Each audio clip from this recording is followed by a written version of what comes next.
سيدنا ومولانا محمد وعلى آل سيدنا ومولانا محمد وبارك وسلم صلاة وسلاما كثيرا كثيرا يا رب صل وسلم دائما أبدا على حبيبك من زانت به العصر. أما بعد فقد قال رسول الله صلى الله عليه وسلم مثل الذي يذكر ربه والذي لا يذكر مثل الحي والميت. صدق اللہ العظیم وصدق رسولہ النبی الکریم. مجلس ذکر کے لیے اس وقت اللہ تعالیٰ کی توفیق سے اور ان کی مہربانی سے جمع ہونے کا موقع ملا ہے، اور ان مجالس کا مقصد یہ ہوتا ہے کہ ان مجالس سے ذکر کا ذوق لے کے جائیں اور اپنے گھروں میں جا کے اللہ کے ذکر میں پھر لگیں، پابندی کے ساتھ اللہ تعالیٰ کا ذکر کریں. ذکر انسان کے باطن کی زندگی ہے. جیسے جسمانی زندگی روح سے ہے، انسان کے اندر جان ہے تو انسان زندہ ہے، جان نکل جائے تو انسان زندہ نہیں ہے. تو ایسے ہی انسان کے باطن کی جو زندگی ہے وہ اللہ کے ذکر سے ہے. رسول اللہ صلی اللہ علیہ وسلم کا ارشاد ہے کہ جو آدمی اللہ تعالیٰ کا ذکر کرتا ہے وہ، اور جو آدمی اللہ کا ذکر نہیں کرتا وہ، ان کی مثال فرمایا کہ زندہ اور مردہ کی ہے. جو اللہ کا ذکر کرتا ہے وہ ایسے ہے جیسے زندہ ہے، اور جو اللہ کا ذکر نہیں کرتا وہ ایسے ہے جیسے مردہ ہے. جب انسان کا جسم زندہ ہوتا ہے تو انسان جو ہے اس پہ دوسری چیزیں حملہ آور نہیں ہوتی، اور اگر حملہ آور ہوں تو انسان ان سے دفاع کرتا ہے، اپنے آپ کو بچاتا ہے. لیکن جب انسان کے جسم سے روح نکل جاتی ہے تو یہی انسان کا جسم ہے کہ جس پہ بڑی بڑی چیزیں حملہ آور نہیں ہوتی تھیں، اب چیونٹیاں بھی اس پہ حملہ آور ہو جاتی ہیں. چیونٹیاں بھی کھانے کے لیے اس کو دوڑتی ہیں. اور جب انسان کا جسم مردہ ہو جاتا ہے تو اس کے جسم کی جو صلاحیتیں ہیں وہ کام کرنا چھوڑ جاتی ہیں. جسم سارا موجود ہوتا ہے لیکن اس کے جسم کی صلاحیتیں جو ہیں وہ کام کرنا چھوڑ جاتی ہیں. آنکھیں انسان کا دیکھتی ہیں، لیکن جب تک انسان کے جسم میں روح ہے، اور جب انسان کے جسم میں روح باقی نہیں رہتی تو پھر انسان کی آنکھ دیکھنے کا کام نہیں کرتی. آنکھ موجود ہوتی ہے لیکن دیکھنے کا کام باقی نہیں رہتا. انسان کی زبان بولتی ہے لیکن جب تک انسان زندہ ہے، اور جب انسان کے جسم سے زندگی نکل جائے تو پھر یہی زبان جو ہے وہ بولنا چھوڑ جاتی ہے. یہی زبان انسان کی جیسے بولنے کا کام کرتی ہے، ایسے ہی اس کے اندر اللہ تعالیٰ نے اشیاء کا ذائقہ چکھنے کی صلاحیت رکھی ہوئی ہے، قوت ذائقہ اس کے اندر رکھی ہوئی ہے. لیکن جب تک انسان زندہ ہے زبان کے اندر وہ ہے، اور جب انسان مر جاتا ہے زبان باقی ہوتی ہے لیکن وہ کام نہیں کر رہی ہوتی. اور انسان کا دماغ باقی ہوتا ہے لیکن انسان کے اندر زندگی نہیں تو یہ کام بھی باقی نہیں. تو دماغ جو ہے وہ اپنا کام چھوڑ جاتا ہے، ہاتھ اپنا کام چھوڑ جاتے ہیں، پاؤں اپنا کام چھوڑ جاتے ہیں، کان اپنا کام چھوڑ جاتے ہیں، ناک اپنا کام چھوڑ جاتا ہے، ایسے ہی انسان کی باطن میں اگر زندگی نہ رہے اور اندر اس کا مر جائے، اندر باطن کی زندگی کب ہے کب نہیں ہے، تو رسول اللہ صلی اللہ علیہ وسلم نے یہ سمجھا دیا ہے کہ جو انسان اللہ کا ذکر کرتا ہے اس کا باطن زندہ ہے، اور جو انسان اللہ کا ذکر نہیں کرتا اس کا باطن مردہ ہے۔ ذکر کرنے والا زندہ کی طرح ہے، ذکر نہ کرنے والا مردہ کی طرح ہے۔ جب باطن اللہ کا ذکر نہیں کرتا اور باطن مردہ ہو جاتا ہے تو پھر باطن کی جتنی صلاحیتیں ہیں وہ ساری کی ساری اس کی معطل ہو جاتی ہیں، ختم ہو جاتی ہیں۔ باطن کی صلاحیت میں ایمان بھی داخل ہے، اس کا ایمان بھی یا کمزور ہو جائے گا یا ختم ہو جائے گا۔ ایمان جو ہے نا یہ بھی بڑھتا گھٹتا ہے، فزادتہم ایمانا، ایمان بڑھتا ہے، ایمان کم ہوتا ہے، کمی زیادتی ایمان کے اندر ہوتی ہے۔ وہ کس سے ہوتی ہے کہ باطن میں جب توانائی زیادہ ہوگی تو ایمان بھی زیادہ ہوگا، جب باطن میں توانائی نہیں ہوگی تو ایمان بھی کمزور ہو جائے گا۔ اور باطن کا کام کیا ہے؟ اللہ تعالیٰ سے محبت کرنا۔ تو جب اللہ تبارک و تعالیٰ کا ذکر ہوگا تو باطن میں اللہ تبارک و تعالیٰ کی محبت بھی زیادہ ہوگی، اور جب باطن میں اللہ کا ذکر نہیں ہوگا اور باطن مردہ ہوگا تو اللہ تبارک و تعالیٰ کی محبت بھی نہیں ہوگی، تو تعلق مع اللہ کے اندر انسان جو ہے وہ کمزور ہو جائے گا۔ تعلق مع اللہ میں اللہ کی محبت داخل ہے، اللہ تعالیٰ کا خوف، یہ بھی تعلق مع اللہ کا ہی ایک حصہ ہے۔ محبت جو ہے یہ نیکیوں کو آسان کر دیتی ہے، اور اللہ کا خوف ہوتے ہوئے گناہ کرنا انسان کے لیے مشکل ہو جاتا ہے۔ اس لیے رسول اللہ صلی اللہ علیہ وسلم نے اللہ تعالیٰ سے اللہ کا خوف مانگا ہے، اور کتنا مانگا ہے؟ جس سے مقصد پورا ہو جائے، بس اس سے زیادہ نہیں چاہیے۔ اللہم انی اسألک من خشیتک ما تحول به بین و بین معاصیک، کہ یا اللہ اتنا خوف عطا فرما دیجئے جو میرے اور گناہوں کے درمیان میں حائل ہو جائے۔ اللہ کا خوف ہے تو اس کا مطلب یہ ہے کہ باطن زندہ ہے۔ تعلق مع اللہ میں جب کمزوری آتی ہے نا تو پھر انسان بے سہارا ہو جاتا ہے۔ انسان کا سہارا اس کا مال نہیں ہے،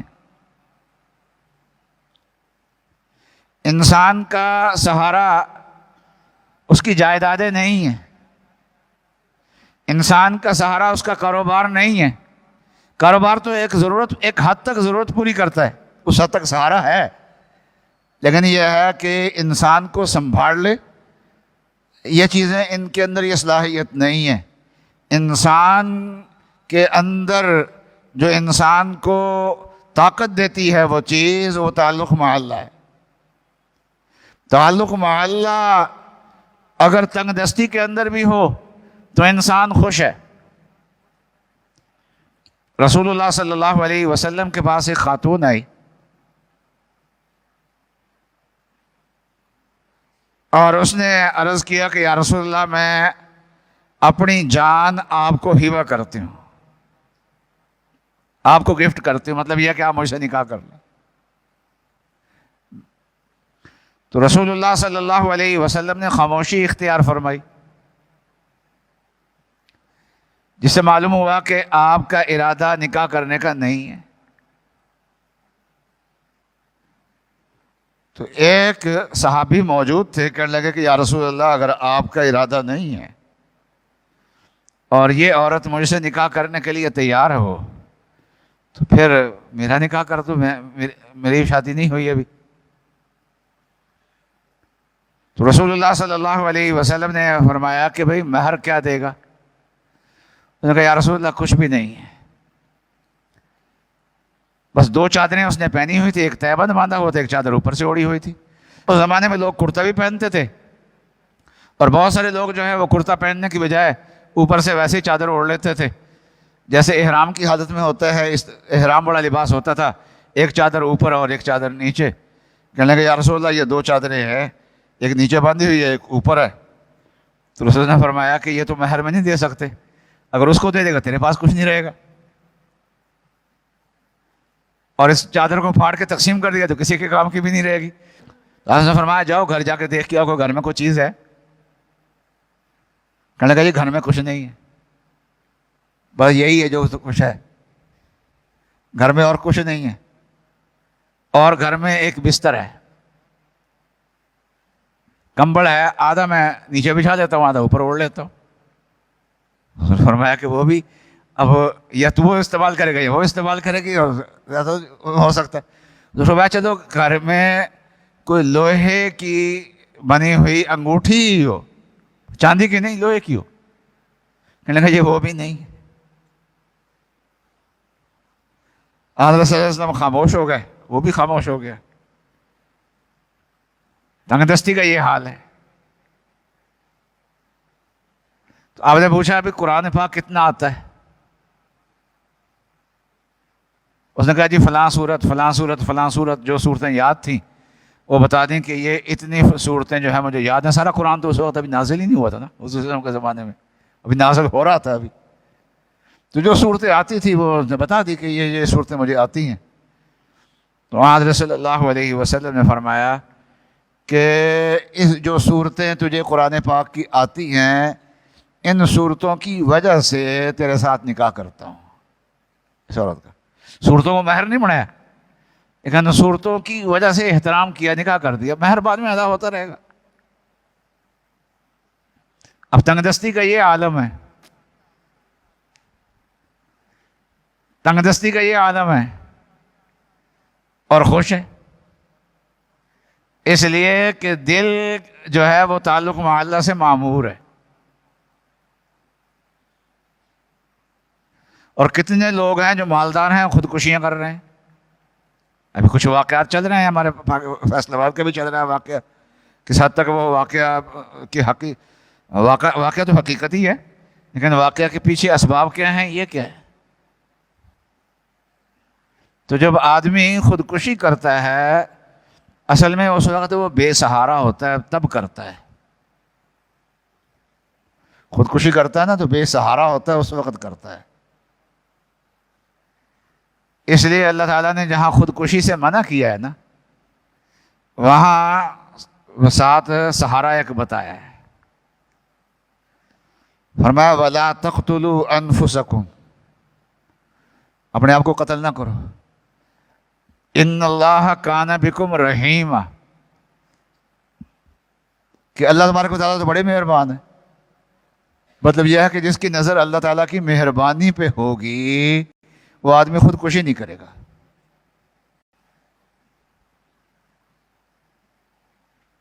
تو اللہ کا ذکر سے انسان زندہ ہوتا ہے، اور زندہ ہوگا تو باطن کی جو صلاحیتیں ہیں وہ بھی زندہ ہوں گی. جسم زندہ ہوتا ہے تو اللہ کی مخلوق اس پہ حملہ نہیں کرتی، کوے حملہ نہیں کرتے، چیلیں اس پہ حملہ نہیں کرتی. اور جسم مردہ ہو جائے تو یہی پرندے جو ہیں وہ نوچنے کے لیے آ جاتے ہیں اس کو، چیونٹیاں اس پہ حملہ آور ہو جاتی ہیں. تو یہ چیزیں اس پہ حملہ نہیں کرتی. یہ زندگی، جسمانی زندگی کے یہ اثرات ہوتے ہیں. اور انسان کا باطن اگر زندہ ہو تو اس پہ شیطان حملہ نہیں کرتا، اس پہ نفس حملہ نہیں کرتا. اگر حملہ ہو تو اس کا دفاع آسان ہوتا ہے. اس لیے نفس اور شیطان کے حملوں سے اگر بچنا ہو تو اپنے باطن کو زندہ کرو. اور باطن زندہ کس سے ہوتا ہے؟ اللہ تعالیٰ کے ذکر سے ہوتا ہے. مثل الذی یذکر ربہ والذی لا یذکر. تو اللہ کے ذکر سے باطن زندہ ہوتا ہے. باطن کی زندگی سے شیطان دور بھاگتا ہے، اللہ کے ذکر سے شیطان دور بھاگتا ہے. جب انسان اللہ کے ذکر سے غافل ہوتا ہے تو شیطان اپنا زہریلا سونڈ اس کے دل میں داخل کرتا ہے. اور دل سے ہی خون گردش کر کے پورے جسم میں جاتا ہے، تو پورے جسم میں شیطانی اثرات جاتے ہیں انسان کے، اور جس وقت اللہ تعالیٰ کا ذکر کر رہا ہوتا ہے شیطان دور رہتا ہے۔ جیسے زندہ انسان جو ہے اس پہ اللہ کی مخلوق حملہ کرنے سے دور رہتی ہے، ایسے ہی شیطان دور رہتا ہے۔ باطن جو ہے انسان کا جو نفس ہے وہ بھی انسان کے قابو میں رہتا ہے، تو ذکر اللہ سے زندگی ملتی ہے باطن کو، اور باطن کی زندگی سے نفس و شیطان سے انسان محفوظ رہتا ہے۔ اور ذکر اللہ کا دو بڑے فائدے ہیں، دو بڑے فائدے ہیں ذکر اللہ کے۔ ایک فائدہ یہ ہے کہ اللہ کی معیت اس کو حاصل ہو جاتی ہے۔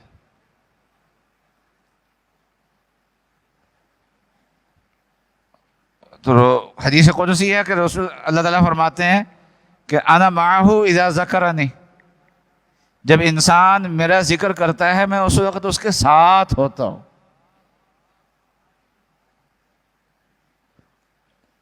اور دوسرا، ملائکہ کی معیت اس کو مل جاتی ہے۔ ملائکہ اللہ تعالیٰ کے کچھ ہے جو زمین پہ چلتے پھرتے رہتے ہیں اور اہل ذکر کو ڈھونڈتے ہیں، اور جب پا لیتے ہیں اہل ذکر کو، کوئی فرشتہ دیکھ لیتا ہے کہ یہاں ذکر ہو رہا ہے تو وہ دوسروں کو آواز دیتا ہے ہلمو، کہ آ جاؤ آ جاؤ،